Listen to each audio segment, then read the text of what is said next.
Number one, put God first. Put God first in everything you do. Everything that you think you see in me, everything that I've accomplished, everything that you think I have, and I have a few things, everything that I have is by the grace of God. Understand that. It's a gift. 40 years ago, March 27th, 1975, it was 40 years ago, just this past March, I was flunking out of college. I had a 1.7 grade point average.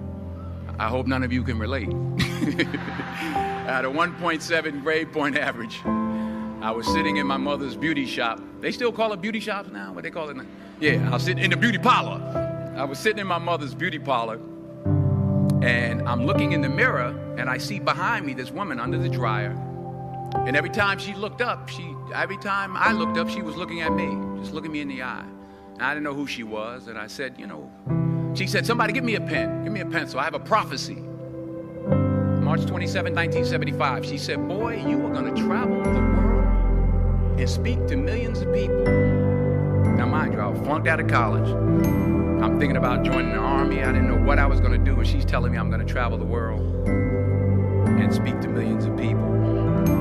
Well, I have traveled the world, and I have spoke to millions of people.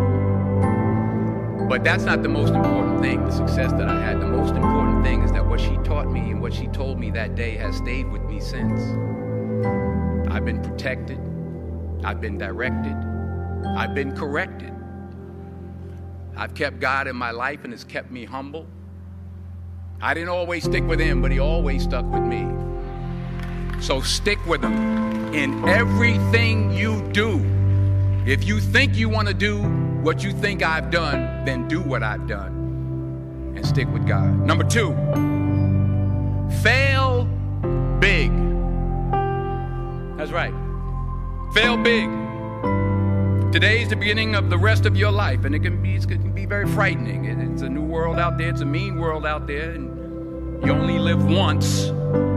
So do what you feel passionate about. Take chances professionally.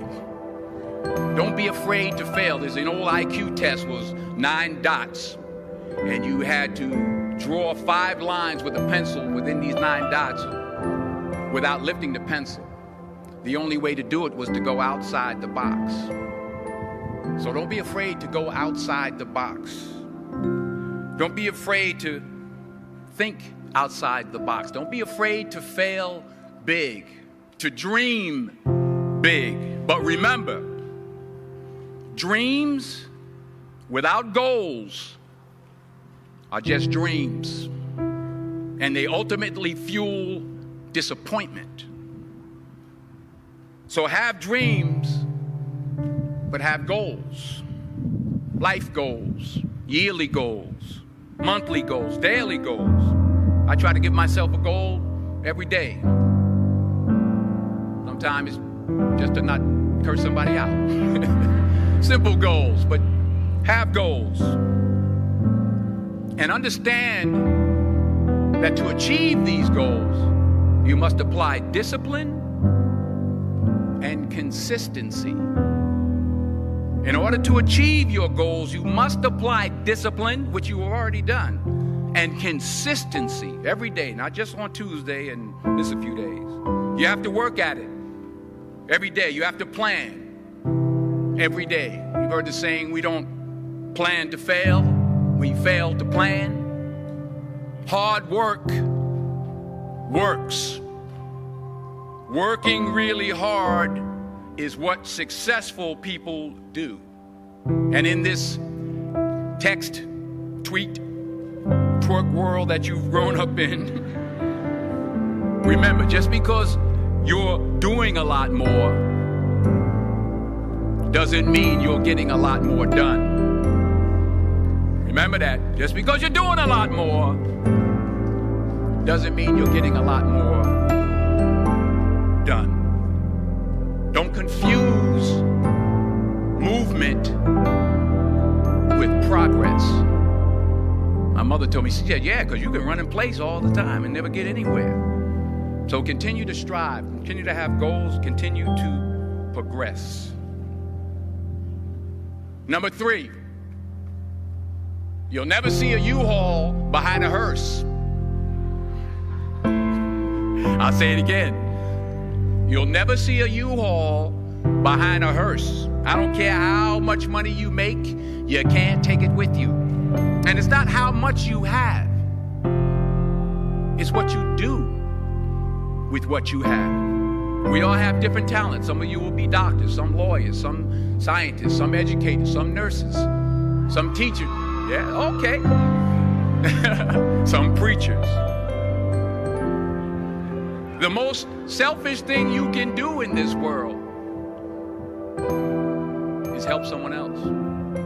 Why is it selfish? Because the gratification, the goodness that comes to you, the good feeling that I get from helping others, nothing's better than that. Well, not jewelry, not big house I have, not the cars, but it's the joy. That's where the joy is in helping others. That's where the success is. Finally, I pray that you put your slippers way under the bed tonight, so that when you wake up in the morning, you have to get on your knees to reach them. And while you're down there, say thank you for grace.